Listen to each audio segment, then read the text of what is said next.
So we're here in the TCRC office, and we're going to give a minute as we invite people to join us. My brother John Thompson is going to be filming this for us, and we're going to do a brief interview with Jeffery Macaluso. I always mangle your name. I apologize for that, brother, but once the video starts, I will definitely not do that. Macaluso. And we're going to talk about his time here at the TCRC, because Jeffery came to us right out of the halfway house, and for some time he labored in the halfway house system, which, as most returning citizens know, is the worst possible system to transition in. But through all the problems that they gave him, he persevered, and now he's out of the halfway house. He's living in his own apartment. He came here today driving his own car. He has a job. And we talk about transitioning to success. And transitioning to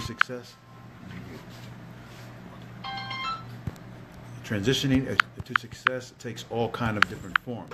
And for some people, it's simply a job. For other people, it's a vehicle and an apartment. Some folks are living with their family, so they are secure in their housing. But for all different people, it's different things. So, Jeffery, we would like to ask you a few questions, and just right now I'm inviting people so that more folks can be involved in your story. Facebook Live is a wonderful vehicle, and we are going to now give the phone to our brother John Thompson, who is one of our juvenile lifers who has dived right into our program and is an integral part of TCRC, and he's going to film this, and we're going to have this brief interview, and then we're going to turn it into a YouTube video so that it can be a part of our archives and put it on our website to inspire people who are coming home and those who support us, because TCRC needs a lot of support so we can keep our doors open and keep on helping folks like Jeffery. Tell us a little bit about your situation. You're from New York, and you were sent down here. Yeah, I was sent down here for the case up there. Yeah, speak up to the... So, tried to transfer my parole. They were denied me several times. Had a hard journey up here, adjusting because of the halfway house. Which halfway house was it? Liberty Management Services. And Kentucky. That's Liberty Management on... Lehigh and Germantown. Lehigh and Germantown. Yes. And I was in the halfway house over a year. Okay. It was a long journey. I found TCRC who helped me out, and they're like my family. They kept me on the right journey. It motivated me every day, and that's why I come to visit them, because I miss them. And TCRC, the program, I sent a lot of people to that need help, because if I can help here, so can anybody else. If you want help, they're willing to help you. But you have to want it for yourself, and you have to be truthful to yourself. You know, I'm not from this state, and I got my own apartment, a good job, I got my own car, and I'm doing a good job. And that's why I come to see my family. And I'll tell you, when Jeffery first came to us from the halfway house, you know, he came every day. He came every day, and he job searching. After a while, we said, you know, Jeffery, you're here every day. You work here. And, you know, we talked to folks in the halfway house, and Jeffery started working here for us. And we gave him a key. And he came early in the morning. He opened up. You know, we came here. You know, coffee was on, office was clean, and he was here waiting for our clients. And he got his computer skills together, and he began to help, you know, our clients as they came in, and he became a part of our case management team. And I can't tell you how many struggles he had with the halfway house, because they were just not responsible.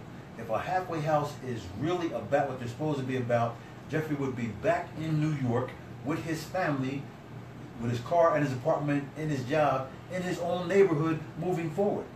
But the laws are so archaic that he can't get transferred back to where he lives at and be around those who he loves. So TCRC became his family, and we helped him to move forward, and we're so happy to see them. Yes. And on another side, for many who are on my Facebook page, I put out a request this past Friday for a young lady, Pam, who came to us and Halfway House had lost all of her clothes, and she had nothing, and she had no job or anything. Right now she's out on a cleaning job that we arranged for her through Facebook, and our sisters on Facebook have brought 5 bags of clothes, and they're here, and she's in the process of looking through them, getting everything that's fit, and she's going to donate what doesn't fit to other ladies who need them, and that's because of Jeffery. Jeffery sent her here. What did you tell Pam? I told her she's a friend of mine for many years, and I ran across her. She was going through hard times, and I said, "Come on, I'm going to take you down to TCRC." She was, "What's that?" I said, "The Center for Returning Citizens. They help you out, clothes and food pantries and whatever else, resumes and job searches. There's computers there, there's a phone there. We need to make phone calls." And I brought up here, I introduced her to Anthony and John Dye, and they helped out. And it's a proven fact that if I'm not fulfilling and I can make it, so can anybody else. Yeah. Yes. So one thing we want to say is that so many times when we go downtown, people talk about, TCRC is a little agency.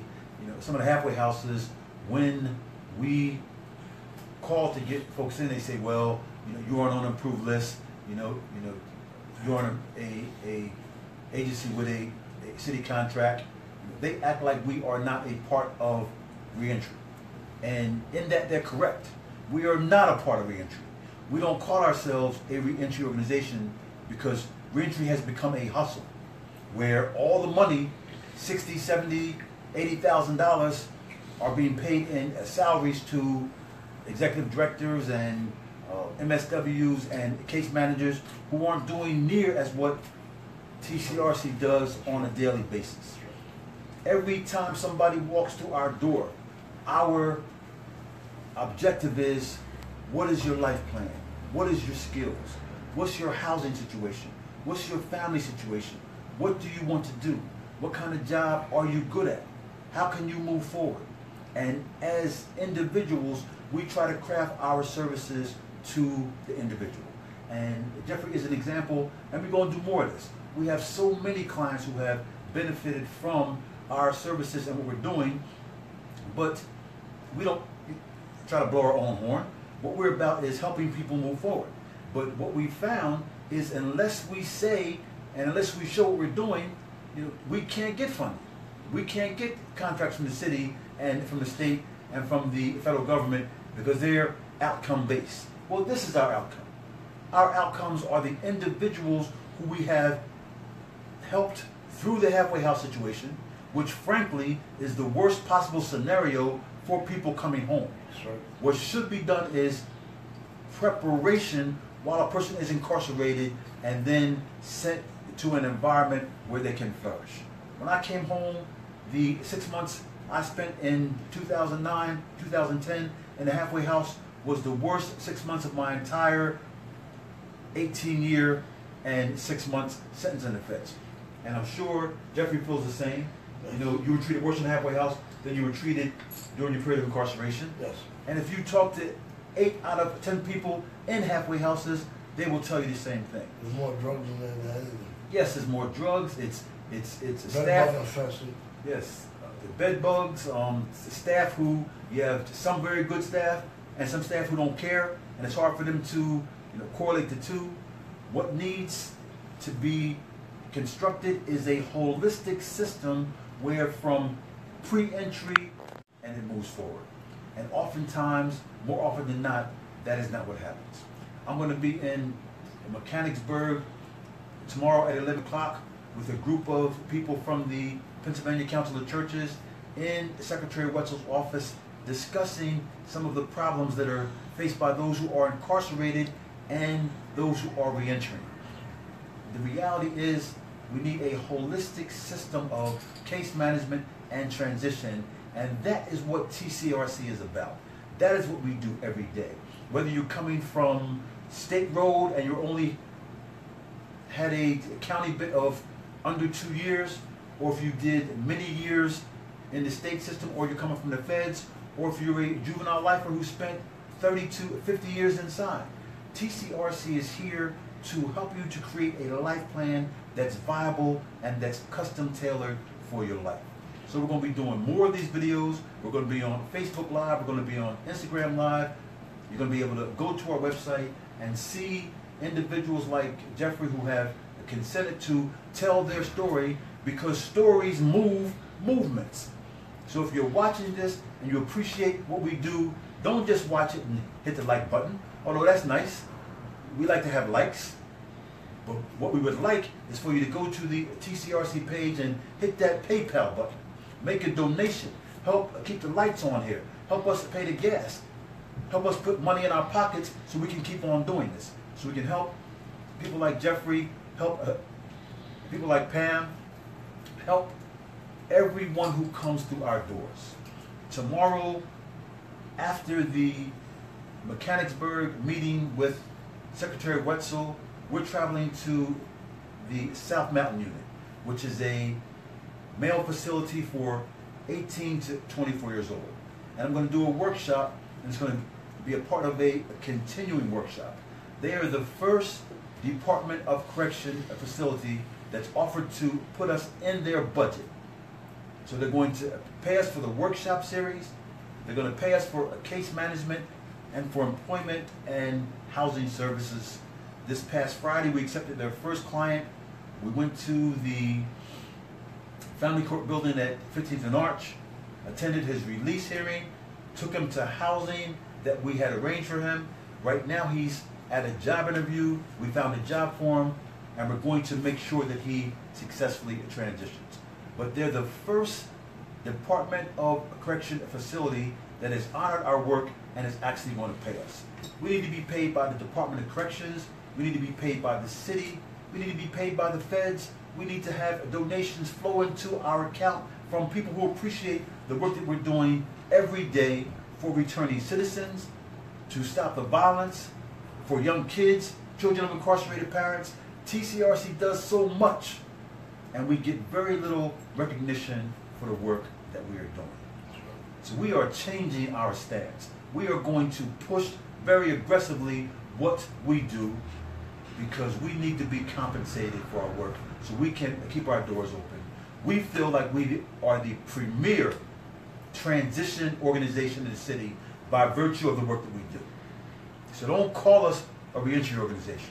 We may belong to the reentry coalition, but that's because that's the terminology. TCRC is a transition organization. We're about transformation and transition. And that's what we've been doing for 4 years. That's what we're going to keep on doing.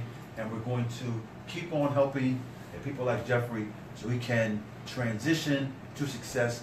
And one day soon, we hope to make a video where we're shaking hands with Jeffrey and he's putting his luggage in his car and he's going back home to New York, because that's our next step to legally push the parole department to release him back to the state where he grew up in. Okay, last words, Jeff? Come down to TCRC if you need some help, and God bless you. All right. That's it. Thanks for tuning in. TCRC Live on Facebook.